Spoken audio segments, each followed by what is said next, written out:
Hello and welcome everyone, I'm Madals, and today I've got game 2 of a best of 3. It is a ZvP, and if you haven't watched game 1, I very much recommend it because it was a fantastic back and forth game and really showed that you can make a good comeback. And I will give you fair warning before I start giving any spoilers by introducing these two players. So, spawning in the top left position of Accolon Wastes from Team Liquid, the little one, TLO.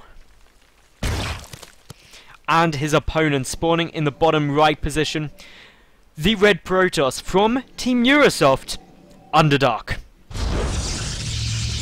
So, game 1, let's just discuss game 1 a little bit because it was spectacular. It was brilliant. Underdark was actually looking really good. He denied TLO's third base with just mass Zealot warp-ins very effectively. I believe he forced about 3, maybe even 4 cancels of TLO's third hatchery. That put TLO under a lot of pressure because for a good period of time, Underdark was on equal basis with more workers, so his income was great, and he teched up solidly behind that as well. But into Stargates, TLO very smartly got his lair down off of 2 bases while he was having his third delayed, managed to grab out Hydras, and he was doing that by skipping the Roaches, which allowed the Zealots to be so effective. But once the Hydras are out, they started wrecking the gateway units, and the transition into Voidways just, it didn't work. Chuck down a Nidus network, TLO puts it up outside his opponent's natural, brings them queens over, brings the lings over, and brings the hydralisks over, and as such they shredded through the army, remaining a single Colossus. Did hit the field, but it got surrounded by Zerglings because it was on its lonesome, and that just allowed TLO to really take the foothold, double expand behind it, drone up, and just get himself into an amazing situation. So that was really proof that even when things aren't going your way, if you do the right steps and you get a good swing back, you can still win the game. So congratulations to TLO for that. Underdark, of course, is going to be looking to win this game, force a third of the best of 3, because if it was you, wouldn't you want to take out at least one game from TLO, if not win the series? Underdark showed, though, that he's a really good player, made great decisions in the early game, and I can't wait to see what he's going to be doing in this game. Currently just going for exactly the same opening, going for a gateway, just one gate into a nexus, a very early nexus, and TLO probably going to try and take the third base south of his natural shortly thereafter, because if he manages that, then ultimately he should be able to really drone up. But he's obviously going to have in the back of his mind, TLO, well, am I going to have to defend against a lot of Zealots yet again? Is it going to be the same opening? Will things happen as they did last game? And from this Overlord scout, everything is saying yes, it will, TLO. The first Zealot on its way down. The Mothership core not yet started, but that wasn't started this early in game 1 either. So we just got to keep an eye out on what happens. Obviously, we're going to want enough gas in order to start Warp Gate Tech straight away. That's Cybercore does complete. First 2 lings on their way out. This is really quite similar to what we saw previously. Probably going to just get them out slightly sooner though in order to pick off this probe. You don't want this probe around after the Proxy Pylon and Zealot Warpins in game 1 caused you such a nightmare. If you pick off the probe early, then you're going to be fine. And getting 2 lings is not a big commitment at all. It's 1 lava, 50 minerals, and that is really not a big investment to save yourself losing the game. But interestingly, these Zerglings being used to pick off the rocks. And the reason I say interestingly, because so many Zerg players, as in pretty much all of them, just take this third to the south of their natural. They forget about the rock tower base and just expand to the easy one, which isn't blocked off, because rocks take a large amount of time to knock down if you are a Zerg. So this could actually be a little bit of mind games, thinking that maybe Underdark going to go and try and pylon block or just probe block down there as he has done previously. The Overlord just coming in from the left of the main will get some good scouting off. 2 gases up nicely, kind of boosting like mad down that Warp Gate Tech, and the Mothership core also moving along. So this is now TLO really going to shock his opponent, because his opponent's going to come in and say, whoa, no base? No drone? That isn't what I was expecting. The Zerglings though, and even 2 queens, have only managed to work down about a quarter of the health on those rocks. And this is why Zerg players don't often try and take it. But TLO looks like we're going to be getting some interesting builds out of him. Getting a lair down fairly early on. A lair before a third base against the Protoss you know has taken their natural fairly early. It's all about the aggression there. A Spine Quarter is on its way down. We don't have many Zerglings. The Queens are pushing forward though. Going to try and do some damage to that Mothership core, but getting a Time Warp in order to save it. A good use of that energy because you do not want to lose your Mothership core. Very expensive unit early game. And ultimately any energy it's banked up, if it's dead, is going to have to be remade after you remake another core. So, this is all looking fine. Yet again, Underdark just going to come and check down and be like, there's Definitely not a bases though. It wasn't like the drone was hiding though.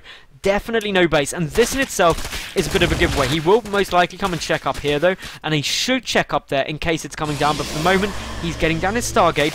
He's looking to just getting in a bit more of a defensive position. The Spine Crawler is now within range of the rocks, but TLO hasn't selected it quite yet in order to take it out. And with the Queens, just going to be playing a nice little dancing game with these Zealots. More Zerglings on their way through. The Infestation Pit coming down. With the number of Queens, with the Infestation Pit, this is looking so much like his Nidus Swarm Host style, which is going to be very effective against Underdark, who's only getting a Stargate for the time being, because his robotics facility only just on its way down. If he doesn't get observers out, he's not going to be able to deal with those Swarm Hosts very easily at all. And with the Queens though as well, the anti-air is really quite solid, and Queens, because they're not armoured, deal great with Voidways. TLO taking his third base, really quite a late period to get this, just wanted the rocks down first. We do see the proxy pylon is in position, a lot of Zerglings are coming in, speed is done, so that just means that they're able to get a good arc, they're able to be very mobile. These Zealots taking a lot of damage, and TLO is playing this a lot better than he did in game 1, just dealing with it perfectly, making sure he doesn't take too much damage, and as expected, here comes down the first Swarm Host, Enduring Locust is on its way. All we need now is to see that Nidus network, and of course then we can confirm my prediction that it's going to be his Nidus Queen Swarm Host play. A single Infestor also coming up, that's an interesting choice. I guess that's just to deal with, well, it gives a little bit of extra anti-air. You've also got the fungal growth there to lock things down. So really solid play by TLO at the moment. Underdark, he's just getting down an Immortal after his first Observer. He's got +1 ground weapons and also his first Void Ray on its way. So nothing too crazy, nothing too bold, just playing quite defensive, hugged up. Needs to be aware though that his opponent really could do with scouting this out. In all honesty, he needs to know what is coming at him. If we take a look at the Observer, just sitting outside his base, you're probably expecting it. Lots of people, well, pretty much everyone knows TLO Swarm Host Nidus plays, so should be expected ultimately. And indeed, we do have the Nidus network in production, so that's definitely what TLO is going to be doing. Some more Zealots are warping in, but the Swarm Host will be revealed as the Locusts come out. Of course, if these Locusts kill even a couple of Zealots, they are infinitely cost effective. Get the probe as well, and if we just look at the resources lost, we can see that Underdark losing about, or actually over double that of TLO, who's now dropping down this Nidus, and the Observer will see it. But what you do, all you can hope to do is push out very quickly with the Void Base, but they're out position, the third base on its way down, and Akalon is a really awkward map to take this third if Swarm Hosts not fail, because the Swarm Hosts position themselves here, and can just send Locusts in both directions. But the big problem for Underdark at the moment is the fact that he does not have a single splash damage unit. No Psionic Storms, no Colossi, and therefore, how do you deal with the Locusts? One at a time. That is not an efficient way to do it. They'll dish out a lot of DPS in the meantime. They're just moving forward, going to focus down the Cybernetics core, and that is just, you can see it melting in terms of damage done. First wave of Locusts may even get it, which would be stunning, and they will do that. I mean, no more Stalkers, and that in itself, no Stalkers, no Sentries, mean no Force Fields, no anti-air, and the anti-air, or no anti-armor really, so that in itself is a bit of a problem. We do have the first Colossus getting Chrono boosted desperately, the Photon Cannon getting focused down though, and we can see just how cost effective and DPS effective Locusts and Swarm Hosts are. More on their way. The Spire coming down behind this, but the Photon Cannon dead, the Locusts just working away at everything. A couple of Force Fields being used, trying to stop wave 2 of the Locusts getting in, but the Sentries taking some damage. A small little gap there between the Force Fields, meaning the one Sentry will fall, and we can just see that the amount of resources lost by TLO is minuscule compared to Underdark, and this siege has only been going on for a few short seconds. A couple of Zealots have managed to make their way into the main, but some good transfuses going down. This Warp Prism will get shut out as well, because most of the attention of Underdark is dealing with the Locust, preventing him losing most of his production facilities. But as we see, a gateway already gone down. The Cyber Core is down. It has been remade though, I am sure, yet it has. So this is now just the Locust being a pain. Zerglings running into a third base, and ultimately Underdark can't come and defend these Zerglings because the Locust will kill everything in his natural. The gateway goes down. The production capability of the Protoss now really getting limited. He's building more gates in his main, but he's having to somewhat evacuate his natural base, and the third base is forfeit. It's not going to be able to stay up, it's not going to survive.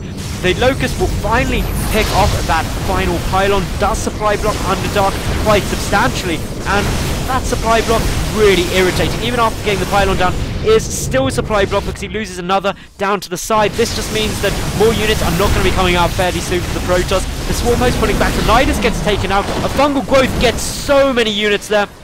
just trapping them momentarily, knocking out some of their shields. Zerglings though in the main, and this is not looking good now for Underdark. The Zerglings came up where the rocks have been taken out, killing a good number of probes, and this is something that Underdark cannot afford to lose at the moment. We can see that he's already lost 14 workers. The worker count now 68 to 41. TLO securing his 4th and 5th base simultaneously, and still sending in the Locust forward. So this is precisely what we'd want to see from TLO. Underdark though, he's starting to build up the Colossus count, so therefore is able to start pushing into this, because the Locusts die quickly, and if you kill the Locust quickly and effectively, you're looking good. But this is going to be the last thing that Underdark would want to see.